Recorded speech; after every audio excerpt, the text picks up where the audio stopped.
10th class పిల్లలు. So పిల్లలు ఎంత మామూలుగా విద్యార్థులు ఏంటంటే ఈ ఎగ్జామ్స్ అనేసరికి చాలామంది పిల్లలు భయపడిపోతారు. ఆ భయపడిపోకుండా ఉండాలంటే కొన్ని టిప్స్ పాటించాలి కంపల్సరీ. ఉదాహరణంటే ముందు ఎగ్జామ్స్ అంటే భయపడవచ్చు. ఎందుకు ఆ భయం అనేది అక్కడ పిల్లలు కారణం దానికి కొన్ని అంశాలు అంటే ఏ విధంగా చదువుకుంటే మనం ఎగ్జామ్ ఈజీగా పాస్ కావచ్చు, ఇంకా హైయెస్ట్ మార్కులు ఎట్లా తీసుకురావచ్చు, దాని మీద మాట్లాడుకోవచ్చు.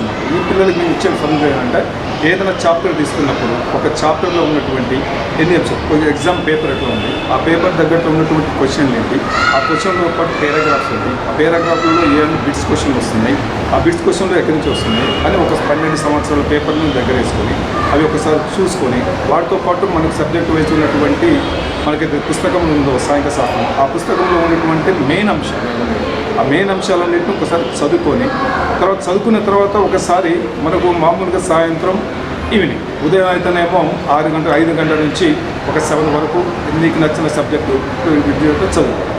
రెండవది ఈవినింగ్ కూడా 1 అవర్. తర్వాత ఏంటంటే సాంస్కృతిక కార్యక్రమం తీసుకునే ఏం బాదు, కానీ ఇది ఎగ్జామ్స్కి ఒక 3 నెలల ముందు నుంచే ఫాలో అవ్వాలి. ఏమవుతుందంటే ఒక టైం కేటాయించుకోవాలి, ఒక పీరియడ్ ప్రణాళిక వేసుకోవాలి. ఆ ప్లాన్ ప్రకారంగా చదువుకున్న పోయినట్టయితే ఏ విద్యార్థి అయినా ఈజీగా పాస్ అవుతుంది. రెండవది టెన్షన్ పడినప్పుడు అంటే ఇంకోటి ఎగ్జామ్ పోయేటప్పుడు కూడా ఘన పదార్థాలు ఏవి కూడా తీసుకోవాలి, ఏది ద్రవ పదార్థాలే తీసుకోవాలి. ఎక్కువ టెన్షన్ పడకుండా ద్రవ పదార్థాలు తీసుకోవాలి. ఇప్పుడు చికెన్ కానీ మటన్ కానీ ఈ ఎగ్జామ్ కాలంలో అది అవాయిడ్ చేయాలి, తీసేయాలి. మంచి ఆకుకూరలు తీసుకోవాలి, మజ్జిగ ఎక్కువ తీసుకోవాలి, ఎందుకంటే ఎండలు బాగుంటాయి కాబట్టి మజ్జిగ తీసుకోవడం ఒకటి. తర్వాత నిమ్మరసం ఒకటి తీసుకోవాలి. తర్వాత గ్లూకోజ్ అనేవి మన వాటర్లో కలుపుకొని తీసుకోవడం. పోయే ముందు గంట ముందు ఎగ్జామ్కి వెళ్ళే ముందు ఒక 1 అవర్ బిఫోర్ సెంటర్లో ముందు పెడితే మనకు టెన్షన్ పడాల్సిన అవసరం లేదు. రెండు, ఆ ఎగ్జామ్ రాసే ముందే చదువుతాం. ఒక ప్రశ్న చదివిన తర్వాత ఆ ప్రశ్నను ఒకసారి నోట్బుక్లో రాయడం జరగాలి. అంటే ఒకసారి రాయాలి. రాసిన తర్వాత ఏమవుతుందంటే అది ఎంతవరకు వస్తుంది, మనం ఎంతవరకు రాయగలము అనేది ఆ విద్యార్థికే అవగాహన అవుతుంది. సో ఆ విధంగా అవగాహన చేస్తాం. తర్వాత ఈ టెన్షన్ ఉన్నప్పుడు ఏం చేసుకున్నామంటే మామూలుగా మెడిటేషన్ ఒక్క 10 నిమిషాలు, ఏ మంత్రం లేదు, తంత్రం లేదు. యోగా అనేది ఏంటంటే కళ్ళు మూసుకొని కేవలం ధ్యానస్థితిలో ఉండి ఒక్క 10 నిమిషాలు ధ్యానస్థితిలో ఉన్నట్టయితే తన శరీరాన్ని తాను మైమరిచిపోయినట్టుగా ధ్యానం చేసినట్టయితే ఆటోమేటిక్గా అన్నీ సాల్వ్ అవుతాయి. అదొకటి. రెండవది అంటే మనం టెన్షన్ ఎగ్జామ్ పోయేటప్పుడు కూడా టెన్షన్ పడాల్సిన అవసరం లేదు, ఏదంటే ముందే చదువుకొని ఉన్నాం కాబట్టి అదొకటి. రెండవది ఏంటి, ఎగ్జామ్కు ముందే పాల్గొన్నాం.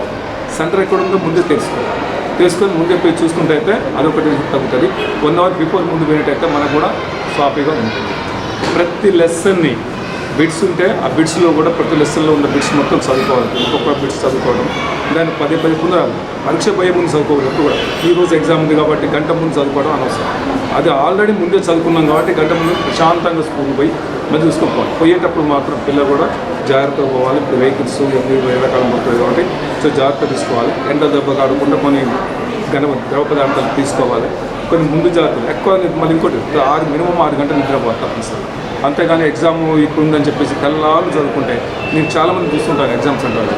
తీరా ఎగ్జామ్కి వచ్చి కింద పడుతుంది. అక్కడ ఉన్న డాక్టర్స్ వాళ్ళంతా నర్సులు ఉంటే వాళ్ళు గ్లూకోజ్ ఇవ్వడం చేయడం అన్నీ చేస్తుంది. అట్లా కాకుండా ముందే మనం ఆకలి ముందే తీర్చుకోవాలి. అంటే ద్రవ పదార్థాల మీద ఇడ్లీ ఏదో తీసుకొని సరిగ్గా పోయినట్టయితే ఈజీగా రాయొచ్చు. క్వశ్చన్ పేపర్లలో షార్ట్ క్వశ్చన్స్ ప్రిపేర్ చేసుకోవాలి, బిట్ క్వశ్చన్ ప్రిపేర్ చేసుకోవాలి, పారాగ్రాఫ్ క్వశ్చన్ ప్రిపేర్ చేసుకోవాలి. తర్వాత మనం ఒకసారి ప్రతి లెసన్ ఇంపార్టెంట్ క్వశ్చన్లు ఏమున్నాయో ముఖ్యాంశాలు చదువుకొని దాని తగ్గట్టుగా మనం ప్రిపేర్ అయితే ఈజీ ఎగ్జామ్ 10వ తరగతి ఎగ్జామ్ అనేది ఈజీగా పాస్ కావచ్చు. దాంట్లో సంబంధమే లేదు. ఎటువంటి విద్యార్థులకు ఈజీగా. మా 10th క్లాస్ పిల్లలు 33 మంది ఉన్నారు. 33 మందిలో మేము ఎక్స్పెక్ట్ చేస్తున్నాం 5-6 10/10 వచ్చేటట్టుగా ఎక్స్పెక్ట్ చేస్తున్నాం. అయితే 2 గ్రూపులు చేసాం మేము. ఒక సబ్జెక్టు ఫెయిల్ అయిన మంది ఒక గ్రూపు, అన్ని సబ్జెక్టులు పాస్ అయ్యి టాప్లో వచ్చేటప్పుడు ఒక గ్రూప్ చేసుకొని వాళ్ళకి టైం టేబుల్ పెట్టడం జరిగింది. పొద్దున్నే 7:30 నుంచి సాయంత్రం 6:30 వరకు కూడా క్లాసులు పెట్టుకున్నాం. అంటే రోజుకి ఒక 3 చాప్టర్లు, 3 రోజులు గ్యాప్ ఇచ్చారు కాబట్టి మేము ఒక్కొక్క రోజుకి 3 చాప్టర్లు చెప్పి దానికి ఎగ్జామ్ పెట్టి మళ్ళీ రివిజన్ చేసి మళ్ళీ రివిజన్ చేయడం 2 సార్లు రివిజన్ చేయడం జరుగుతుంది. మీరు కావాలంటే బోర్డులో కూడా రాసేది చూపించండి, చూడండి. కొంచెం వీక్ ఉన్న పిల్లల్ని రెండు చాప్టర్లు తీసుకొని వాళ్ళకి అదే రివిజన్ చేయించి ఇంపార్టెంట్ అని చెప్పుకుంటూ మళ్ళీ ఎగ్జామ్ పెట్టి మళ్ళీ దాంట్లో తప్పుడు మళ్ళీ రివిజన్ చేసి వాళ్ళ ముందే కరెక్షన్ చేయడం జరుగుతుంది. మధ్యలో గ్యాప్లో మేము 1 అవర్ లంచ్ టైం ఇస్తున్నాం, రెండు సార్లు స్నాక్స్ ఇస్తున్నాం. పొద్దున్న ఒకసారి మధ్యాహ్నం ఒకసారి స్నాక్స్ ఇస్తున్నాం. పొద్దున్న ఇంటికి వెళ్ళిన తర్వాత ఒక 1 అవర్ 2 అవర్స్ రెస్ట్ తీసుకోమని చెప్తున్నాం. ఎందుకంటే ఇక్కడే 6:30 వరకు అవుతుంది. 2 అవర్స్ రెస్ట్ తీసుకొని పొద్దున్నే 7:30 7 వరకు రమ్మని 10 నిమిషాలు మెడిటేషన్ చేసేటట్టుగా ఉండేటట్టు ప్రశాంతంగా ఉండేటట్టుగా చేస్తున్నాం. మాకు 6 సెంటర్లు పడ్డాయి. 6 సెంటర్లలో దాదాపు 33 మంది పడ్డారు. మేము ఎక్స్పెక్టేషన్ మాత్రం 5-6 టాప్లో వస్తాము, డిస్ట్రిక్ట్లోనే టాప్లో వస్తారని ఎక్స్పెక్ట్ చేస్తాం. ప్రీవియస్గానే మేము ఆల్రెడీ పిల్లలు ప్రిఫైనల్ 1 ప్రిఫైనల్ 2 ఎగ్జామ్స్ రాయడం జరిగింది. వాటి బేస్ మీద పిల్లలని హయ్యర్ గ్రేడ్ లో గ్రేడ్గా డిక్లేర్ చేయడం జరిగింది. వాళ్ళ గ్రేడింగ్ని బట్టి పిల్లలకు కూడా ట్రీట్ చేయడం జరుగుతుంది. ఇప్పుడు ప్రతి ఎగ్జామ్ కూడా 3 to 4 days గ్యాప్ ఇవ్వడంలో పిల్లలకు కూడా ఒక విధంగా చెప్పాలంటే లక్ష్యంగా భావించాలి. మేము కూడా ఏం చేస్తున్నామంటే రెగ్యులర్గా తెలుగు సంబంధించినటువంటి ఒక 3 days స్టడీ అవర్స్, తర్వాత అట్లనే నెక్స్ట్ హిందీ సబ్జెక్ట్ వచ్చేసరికి 18th ఎగ్జామ్ అయిపోతుంది. హిందీ ఎగ్జామ్ అయిపోయిన తర్వాత ఆఫ్టర్నూన్ స్టడీ అవర్స్ ఉంటుంది.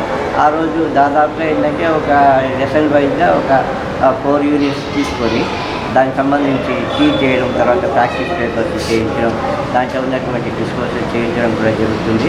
ఆల్రెడీ ఇదివరకే కంప్లీట్ అయిపోయినటువంటి ఐటమ్స్ ఇవి. తర్వాత నెక్స్ట్ హాలిడేస్ ఉన్నాయి కాబట్టి హాలిడేస్ కూడా క్లాసెస్ అనే విధంగా షెడ్యూల్ చేయడం జరుగుతున్నది. మా హెడ్ మాస్టర్ గారి తర్వాత ఫర్దర్ డిఓ గారి ఇన్స్ట్రక్షన్ ప్రకారం మేము పూర్తిగా ఫాలో అప్ అవుతున్నాము. పిల్లల రెస్పాన్స్ కూడా పర్వాలేదు, ఇంకా చేయాల్సి ఉంది వాళ్ళ పరంగా కూడా. ఎగ్జామ్స్లో కూడా వాళ్ళకి ఏంటంటే టెన్షన్ అనేది ఉండదు, అటెన్షన్గా ఉండాలనేటువంటి ఆలోచనతో మేము ప్లాన్ చేయడం జరిగింది. అందరూ కూడా మాకు కోఆపరేట్ చేస్తున్నారు. 100% రిజల్ట్ రావడానికి మేము మా వంతుగా మేము చాలా కృషి చేస్తున్నాము. పిల్లలు ఈ సందర్భంగా ఎట్లాంటి మానసిక ఆందోళన తీసుకోరు. ఆల్రెడీ సంవత్సరాంతం చదివారు, వాళ్ళకి ఆల్రెడీ వచ్చు అన్న భావంతో ఉండాలి. వాళ్ళు చాలా బాగా చదివారు, చాలా బాగా ప్రిపేర్ అయ్యారు. ఈ టైంలో ఎలాంటి మానసిక ఒత్తిడి వాళ్ళు తీసుకోకుండా పీస్ఫుల్ మైండ్ తోటి, ప్రశాంతమైన మనసుతోటి, ప్రశాంతమైన ఆలోచనతోటి, ఒక ప్లానింగ్ తోటి ఏ లెసన్ ఎప్పుడు ఏ రోజులో ఏ లెసన్స్ ఉన్నాయి దాన్ని ప్లాన్ చేసుకొని శ్రద్ధగా ఉన్న టయాన్ని యూజ్ చేసుకుంటూ వాళ్ళు వాళ్ళ యొక్క ఎగ్జామినేషన్కి ప్రిపేర్ కావాలని కోరుకుంటున్నాం. తెలుగు పరంగా అయితే ఇంకొక 2.5 days ఉంది. వాళ్ళకి time table, morning time table 6 to 8 వరకు కొంత, తర్వాత ఆ విధంగా డే మొత్తానికి టైం టేబుల్ ఏర్పాటు చేసుకొని వాళ్ళు వాళ్ళ యొక్క ఎగ్జామినేషన్కి సన్నద్ధం కావాలని, ఈ విధంగా మళ్ళీ ఒకసారి 10th class పిల్లలకి శుభాకాంక్షలు. ఎగ్జామ్ రాస్తున్నందుకు మంచి మార్క్స్ తోటి 10/10 తోటి అందరు విద్యార్థులు పాస్ అవ్వాలని కోరుకుంటున్నాం. Thank you. 10th class విద్యార్థులకు ఒకటే చిన్న విన్నపం ఏంటంటే ఎగ్జామ్స్ ప్రశాంతంగా రాయాలి. ప్రశాంతత కోసము వాళ్ళు ఏంటంటే మెడిటేషన్ మెయిన్. ఈ మెడిటేషను అండ్ సరైన నిద్ర. ఈ నిద్ర పోకపోవడం వల్ల కూడా వాళ్ళకు చదివింది గుర్తుండదు. మినిమం ఒక 8 hours నిద్రపోవాలి. సార్ నేను నిద్రపోవాలంటారు కదా, మొత్తం నిద్రపోతా కదా నాన్న, మీరు చదివేటప్పుడు రిలాక్స్ కోసము మినిమం నిద్ర ఉంటేనే సరే మనం చదివింది గుర్తుంటుంది. అట్లాగనే మంచి మార్కులు రావాలంటే మనం చదివింది గుర్తుంటందుకు రాయాలి. మళ్ళీ రిటర్న్ టెస్ట్ మనం పెట్టుకోవాలి.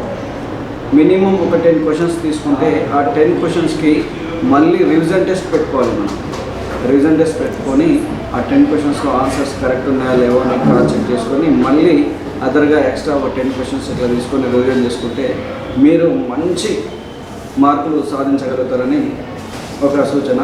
అట్లాగే ఫోన్స్ ఇప్పుడు అందరూ ఏం చేస్తారు, ఫోన్స్ అడాక్ట్ అవుతారు. ఈ ఫోన్స్కి అడాక్ట్ కాకుండా మీకు తెలియని విషయం ఏమైనా ఉంటే ఫోన్లో సెర్చ్ చేసుకొని నోట్బుక్లో రాసుకోవచ్చు. అంతేగాని ఫోన్ ఉంది కదా అని మమ్మీ వాళ్ళు డాడీ వాళ్ళు ఫోన్ ఇస్తే ఆ ఫోన్ చూసుకుంటా కూర్చోవద్దు. మీ కెరియర్ మీద దృష్టి పెట్టండి. మీరు 10 సంవత్సరాలు చదివిన చదువు ఈ 10 daysలోనే రిజల్ట్ మీకు తెలిసిపోతుంది. అట్లాగనే బొమ్మలు ఉంటాయి, సైన్స్ బొమ్మలు ఉంటాయి. ఈ సైన్స్ బొమ్మలు కూడా మీరు మంచిగా రాయాలి. ఎందుకంటే మ్యాటర్ రాయకుండా కూడా ఆ బొమ్మ వేయడం వల్ల, ఆ భాగాలు వేయడం వల్లనే మీకు ఆ బొమ్మలోనే 50 మార్క్స్ యాడ్ అవుతుంటాయి మీకు. ఇదొక సూచన. మెయిన్గా విద్యార్థులకు తెలియజేసేది ఏంటంటే, ఎగ్జామ్ ముందు టెన్షన్ పడొద్దు నాన్న. ఎగ్జామ్ అనగానే గాబార్ అవుతారు. ఎగ్జామ్ ముందు మీరు రిలాక్స్ ఉండండి. ఎగ్జామ్ పోయే ముందు చదవద్దు మీరు. ఎందుకు చదవద్దు అంటున్నంటే, మీరు ఇంతకుముందు చదివిందంతా గుర్తుండదు, మీకు మర్చిపోతారు. మీరు ఆ టైంలో ఏదో గబా చదువుకుంటారు. మీరు ఎగ్జామ్ నెక్స్ట్ డే ఉందనుకో, ప్రతి ఎగ్జామ్కి 5 రోజులు టైం వస్తుంది. 5 రోజులు మంచిగా ప్రిపరేషన్ కంటే మీ ఎగ్జామ్ మంచిగా రాయండి. మీరు ఈ 1 డేలే ఉంది కదా అని ఎగ్జామ్ పోయే ముందు కూడా బుక్ తీసుకొని మనం గబా చదువుకుంటూ పోతే ఏమైందంటే, మనం ఇంతకుముందు చదివినవి డిలీట్ అయిపోతాయి, మర్చిపోతాం. మనం ఆ తొందరలో మర్చిపోయి రాయాలి. ఇంకోటి ఏంటంటే, మీరు ఎగ్జామ్ హాల్కి వెళ్ళినాక రిలాక్స్గా ఉండి ఎగ్జామ్ పేపర్ని, క్వశ్చన్ పేపర్ని క్షుణ్ణంగా చదవాలి. First of all exam paper చదవకుంటే ఏదో 2 ఫస్ట్ క్వశ్చన్ చదివేసి రావట్లేదు అంటారు. ఎగ్జామ్ పేపర్ని ఒక 2 టైమ్స్ చదివి అందులో మీకు ఏమైతే వస్తాయో ఫస్ట్ అవి అటెంప్ట్ చేయండి. అవి చేసినాక రాని అంశాల గురించి మళ్ళీ మీరు ఒకసారి రివిజన్ చేసుకొని రాయొచ్చు. అంతేగాని రాని వాటిని పట్టుకొని ఫస్ట్ బిట్లో రాలేగా అని అంటుంటారు. అది కాదు, మీరు వచ్చినే రాయండి. మీకు ఎంత వస్తే అంత రాయండి.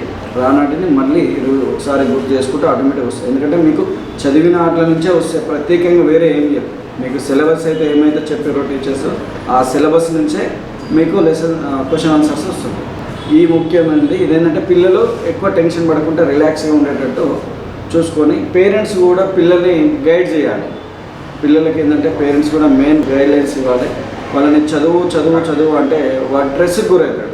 ఎగ్జామ్ వాడు ఎంతవరకు చదువుతుండో ఏందనేది మనం ఆలోచించుకొని మినిమం ఒక 10 క్వశ్చన్స్ రాసినాం అనుకో, ఒక హాఫ్ అన్ అవర్ చదివినాం అనుకో, ఒక 2 నిమిషాలు రిలాక్స్ ఉండాలి. కంటిన్యూషన్ చదువుకుంటూ పోతే ఏమైందంటే నేను బోరింగ్ అనిపిస్తుంది, చదవాలనిపించదు. ఒక హాఫ్ అన్ అవర్ చదివితే ఒక 2 మినిట్స్ రిలాక్స్ అయ్యి మళ్ళీ 2 మినిట్స్ మళ్ళీ హాఫ్ అన్ అవర్ ఇట్లా రివిజన్ చేసుకుంటూ పోతే మనకు ప్రతిదీ గుర్తుంటుంది. కంటిన్యూషన్గా గంటలు పట్టుకొని బుక్ పట్టుకొని ముంగల కూర్చుంటే అస్సలు గుర్తుంటుంది. మనకు చదివినది మళ్ళీ రాయాలి. మనం రాస్తేనే అప్పుడు మనకు చదివింది గుర్తుంటుంది. ఇది ప్రతి విద్యార్థులకు, 10th క్లాస్ విద్యార్థులకు ఆల్ ది బెస్ట్ చెప్తూ ఎగ్జామ్స్ మంచిగా రాయాలని, మంచి మార్కులతో పాస్ అవి వాళ్ళు ఉన్నత శిఖరాలు సాధించాలని కోరుకుంటున్నాను. నిజంగా మనం 365 రోజులు పడిన కష్టానికి మీరు ప్రతిఫలాన్ని అనుభవించే తరుణం ఈ ఎస్ఎస్సి ఎగ్జామ్స్కు రాయడానికి మనం వెళ్తున్నాం. ఆ రకంగా మీరు ఎగ్జామ్స్ రాయబోయే విద్యార్థులు చేయవలసిన ప్రధాన కర్తవ్యం ఏంటంటే, మీరు ప్రశాంతంగా ఉండడం, ఆరోగ్యంగా ఉండడం, మంచి ఆహారాన్ని తీసుకోవడం, మంచి వాటర్ని తీసుకోవడం, సమృద్ధిగా వాటర్ని తీసుకోవడం, ముఖ్యంగా ఆరోగ్యంగా ఉండడం అనేది మనకు ఎంతో ప్రధానం. అదొక్కటే కాకుండా మనకు నిద్ర, ఏదైతే ప్రశాంతత కూడిన నిద్రతో ఉండడం వల్ల మనం చదివింది ప్రతిదీ కూడా జ్ఞాపక శక్తితో మనం ఎగ్జామ్స్ని రాయడానికి, ఆ ఎగ్జామ్స్లో మంచి ప్రావీణ్యత సాధించడానికి మనం ఇది మినిమంగా అనుసరించవలసిన విషయం. ఆ రకంగా విద్యార్థులకు నేను తెలియజేసిందంటే, మంచి ఆహారాన్ని తీసుకోండి, మంచి గాలి వాతావరణంలో ఉండండి, మంచి వాటర్ తీసుకోండి. అదొక్కటే కాకుండా మీరు ఏదైతే చదివిన విషయాలు ఉన్నాయో దాన్ని మళ్ళీ స్ఫురణకు తీసుకురావడానికి మనం 24 గంటల సమయాన్ని వేస్ట్ చేయకుండా, మనం సెల్ ఫోన్స్కు అడిక్ట్ కాకుండా, టీవీలు చూడకుండా మనం ముఖ్యంగా ఎక్కువ శాతం మనం చదవడానికి ఉపయోగించుకోవాలి. మనకు ఆ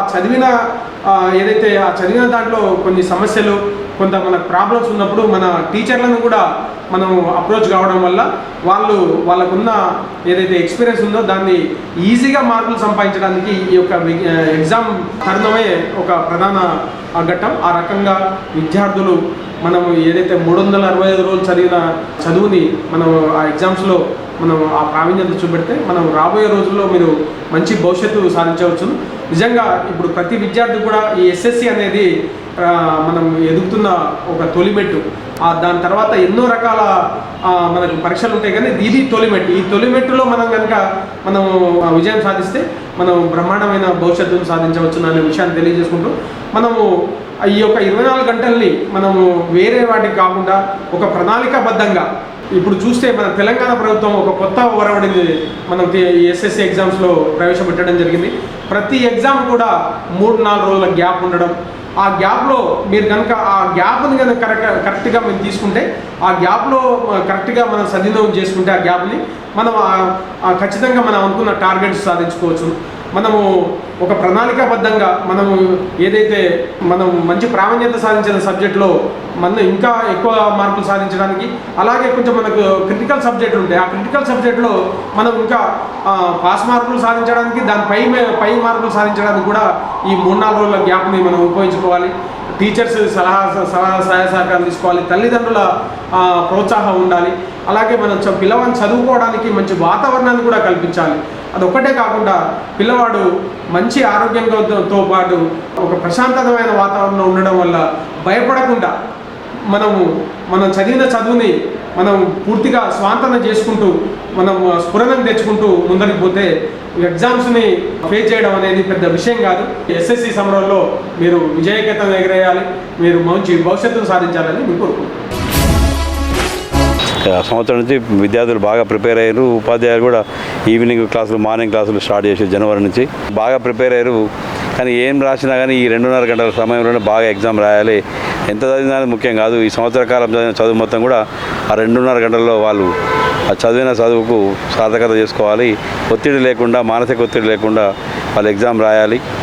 ఇంకొకటి ఏంటంటే పరీక్షా కేంద్రాల్లో కూడా పిల్లలకు మరి మజ్జిగనో లేదంటే ఒక జావా లాంటిది ఇస్తే బాగుంటుందేమో అని మా కోరిక. ఎందుకంటే పిల్లలకు ఇబ్బంది కాకుండా ఉంటుంది.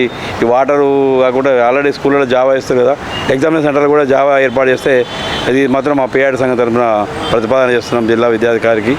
ఇది మాత్రం బాగుంటుందని తెలుస్తున్నాం. ఎగ్జామ్ బాగా రాయాలి. కాకుంటే ఇంకొకటి ఏంటంటే ఆల్రెడీ ఎగ్జామ్ తేడా ఉంది. 1 నెల రోజులు నడుస్తుంది ఎగ్జామ్స్, ఇంతకుముందు 10 రోజులు నడిచేది. కాబట్టి మరి గ్యాప్ ఉన్నది కాబట్టి ఆ గ్యాప్ పీరియడ్లో పిల్లలు సద్వినియోగం చేసుకోవాలి. ఆ 3 రోజుల నుంచి 5 రోజుల వరకు ఉన్నది కాబట్టి సద్వినియోగం చేసుకుని చదువుకోవాలి, మంచి మార్కులు తెచ్చుకోవాలి, జిల్లాని ప్రథమ స్థానం నిలవాలని కోరుకుంటున్నాము. మరి ఆల్ ద బెస్ట్ విద్యార్థులందరికీ కూడా, మరి ఉపాధ్యాయులకు కూడా all the best. Thank you. ఇంతకాలం సంవత్సరం పాటు మరి ఉపాధ్యాయుల శ్రమ, మరి విద్యార్థుల కష్టం మరి పరీక్ష పేపర్లలో కనిపించబోతుంది. విద్యార్థులకు సంబంధించినంత వరకు శక్తి మేరకు మరి ప్రైవేటు, ప్రభుత్వ పాఠశాల ఉపాధ్యాయులు మరి కష్టపడి విద్యార్థులకు విద్యను అందించడం జరిగింది. ఏదేమైనా విద్యార్థులకు సంబంధించినటువంటి మరి పరీక్షకు మధ్యలో ఒక్కో పరీక్షకు 3 నుంచి 5 రోజుల వ్యవధి ఉంది. మరి మేము రాష్ట్ర ప్రభుత్వ దృష్టికి ఇటు విషయాన్ని తీసుకుపోయినప్పుడు మరి ఆ గ్యాప్లో మరి విద్యార్థులకు అందించవలసినటువంటి మరి పునర్బలనం ఏ రకంగా ఉండాలనేది షెడ్యూల్ కూడా ఇవ్వడం జరిగింది. ఆ రకంగా విద్యార్థులకు మరి నెక్స్ట్ వచ్చేటటువంటి పరీక్షకు సంబంధించి ఏవైతే అందించాలో అవి ఉపాధ్యాయులు ఎక్స్ట్రా అందించడానికి సిద్ధంగా ఉన్నారు. కాబట్టి విద్యార్థులు కూడా మరి తల్లిదండ్రుల యొక్క ప్రోత్సాహంతో ఇంటి దగ్గర ప్రశాంతంగా చదివి సంవత్సరం పాటు కష్టపడినటువంటి శ్రమ ఏదైతే ఉందో అది పరీక్ష రాసేటప్పుడు చూయించుకోవాలని, ప్రశాంతంగా పరీక్షలు రాయాలని, మరి జిల్లాలో 100కు 100% ఉత్తీర్ణత సాధించాలని మేము మనస్ఫూర్తిగా కోరుకుంటూ ధన్యవాదాలు తెలియజేసుకుంటాం. జిల్లాలో పరీక్ష రాసే విద్యార్థులందరికీ శుభాకాంక్షలు తెలియజేస్తూ, వాళ్ళ జీవితంలో 10వ తరగతి అనేది ఒక ముఖ్యమైన ఘట్టం. ఎందుకంటే 1 నుంచి 10 వరకు వాళ్ళు ఒత్తిడి లేని ఆ పాఠశాలను చదువుకుంటారు కాబట్టి వాళ్ళకు ఎగ్జామ్ విషయంలో పెద్ద ఒత్తిడి ఉండదు. అంటే ఇది మెయిన్గా 10వ తరగతి అనేది వాళ్ళ జీవితంలో ఒక మైలురాయిగా ఉంటుంది కాబట్టి కొంత వాళ్ళలో అలజడి ఉంటుంది. అయినప్పటికీ వాళ్ళు ఈ సంవత్సరం పాటు ఉదయం సాయంత్రం క్లాసులుగా, తర్వాత తల్లిదండ్రులు, తర్వాత ఉపాధ్యాయులపై ఎక్కువ శ్రమించడం కూడా ఈ సంవత్సరం జరిగింది. అది రేపు ఫలితాలలో కూడా వస్తుందనేది భావిస్తున్నాం. అదేవిధంగా విద్యార్థులు ఏ విధమైన ఒత్తిడి లేకుండా ఒక పావు గంట, అర్ధగంట ముందే అక్కడికి చేరుకొని ఒత్తిడి లేకుండా సెంటర్ చూసుకొని మంచిగా ఉంటే వాళ్ళకి ఇంకా ఫ్రీగా ఎగ్జామ్ రాసేదానికి అవకాశం ఉంటుంది. ఎగ్జామినేషన్ సెంటర్లలో కూడా ఫ్యాన్లు, తర్వాత మౌలిక సదుపాయాలు కల్పించి వాళ్ళకి ఏ విధమైన ఒత్తిడి లేకుండా జరపాలి. అదేవిధంగా వాళ్ళ జీవితంలో ఈ 10th అనేది ఒక మైలురాయిగా ఉండాలి, ఆ విధంగా ఉంటుందని తెలియజేస్తూ థ్యాంక్ యూ. ప్రారంభమయ్యేటువంటి 10వ తరగతి పరీక్షలు జిల్లా వ్యాప్తంగా జరుగుతూ ఉన్నాయి. ఈ పరీక్షలకు హాజరయ్యేటువంటి విద్యార్థులందరూ కూడా మానసికంగా దృఢంగా తయారై పరీక్ష కేంద్రానికి వెళ్ళి ఎలాంటి ఒత్తిడి లేకుండా పరీక్షలు బాగా రాసి ఈ జిల్లాకు మంచి పేరు తెచ్చి మంచి ఫలితాలను సాధించాలని మేము యూటీఎఫ్గా కోరుతా ఉన్నాం. అట్లాగే పరీక్షల నిర్వహణ కూడా విద్యార్థులపై ఎలాంటి ఒత్తిడి లేకుండా సిఎస్లు కానీ డిఓలు కానీ ఇన్సులేటర్లు కానీ చాలా ప్రశాంతమైనటువంటి వాతావరణంలో విద్యార్థులకు ఎలాంటి ఆటంకాలు కలిగించకుండా మంచి వాతావరణాన్ని కల్పించి వాళ్ళు సరైనటువంటి పద్ధతిలో పరీక్షా పత్రాలను రాసేటట్టు చూడాల్సినటువంటి బాధ్యత అందరి మీద ఉంది. కాబట్టి ఈ ప్రారంభమైనటువంటి పరీక్షలందరూ కూడా ప్రశాంత వాతావరణంలో విద్యార్థులందరూ కూడా వారికి సహకరించాల్సినటువంటి తల్లిదండ్రులు కూడా మరి ప్రశాంతంగా వాళ్ళు చదువుకునేటట్టు ప్రశాంతంగా మరి సెంటర్కి పోయేటట్టు ట్రాన్స్పోర్ట్ ఫెసిలిటీస్ కూడా కల్పించి వారిని అక్కడికి చేర్చినట్టయితే మంచి పరీక్షల ఫలితాలు వచ్చే అవకాశం ఉంది. కాబట్టి అందరూ కూడా ప్రశాంతమైనటువంటి వాతావరణంలో పరీక్షలు నిర్వహించాలని కోరుతాం. ముఖ్యంగా విద్యార్థులందరూ కూడా ప్రశాంతంగా ఉంటూ పరీక్షలు కూడా ప్రశాంతంగా రాసినట్లయితే వాళ్ళకు పరీక్షలు విజయం సాధిస్తారు. కాబట్టి వాళ్ళు ప్రశాంతంగా ఉండాలని కోరుకుంటున్నాం. అదేవిధంగా విద్యార్థులు రాయడానికి ఏ విధంగా అయితే సెంటర్లకు చేరుకుంటున్నారో ఆ పరీక్షా కేంద్రాల వద్ద కూడా కావాల్సినటువంటి సదుపాయాలు ఎటువంటి లోటుపాట్లు లేకుండా, ఎందుకంటే విద్యార్థుల యొక్క మనస్థితి సదుపాయాలను బట్టి కూడా మారుతుంది. సదుపాయాలు బాగాలేట్లయితే విద్యార్థులు కూడా ఎగ్జామ్స్ రాయడంలో ఇబ్బందులు పడతారు. కాబట్టి అధికారులు కావాల్సిన సదుపాయాలు కూడా ఖచ్చితంగా అక్కడ ప్రతి ఒక్కటి ఏర్పాటు చేసి విద్యార్థులు ఏ విధంగా అయితే ప్రతి సంవత్సరం నల్గొండ జిల్లా మంచి రిజల్ట్ సాధిస్తుందో ఈసారి కూడా విద్యార్థులందరూ మంచిగా రాసి అదేవిధంగా నల్గొండ జిల్లాకు మంచి పేరు తెస్తారని కోరుకుంటూ ముగిస్తున్నాను. 10వ తరగతి పరీక్షలలో విద్యార్థులు ఎలాంటి భయాందోళన లేకుండా స్వేచ్ఛగా పరీక్షలు రాయాల్సిందిగా నేను విజ్ఞప్తి చేస్తున్నాను. వాళ్ళందరికీ కూడా ఆల్ ది బెస్ట్ చెప్తున్నాను. అదేవిధంగా పరీక్షలు రాసేటటువంటి విద్యార్థుల తల్లిదండ్రులు కూడా ఈ యొక్క పరీక్షలపై ప్రత్యేక దృష్టి పెట్టి తమ పిల్లల్ని పరీక్షలు ఎలాంటి భయాందోళన లేకుండా వాళ్ళు పరీక్షలు రాసే విధంగా ప్రోత్సహించాలని ఈ సందర్భంగా నేను తెలియజేస్తున్నాను. 10వ తరగతి విద్యార్థులు పబ్లిక్ పరీక్షలలో ఎలాంటి భయము లేకుండా ఎగ్జామ్స్ రాసినట్లయితే వారు మంచి ఉత్తమ ఫలితాలను సాధించడానికి అవకాశం ఉంటుంది.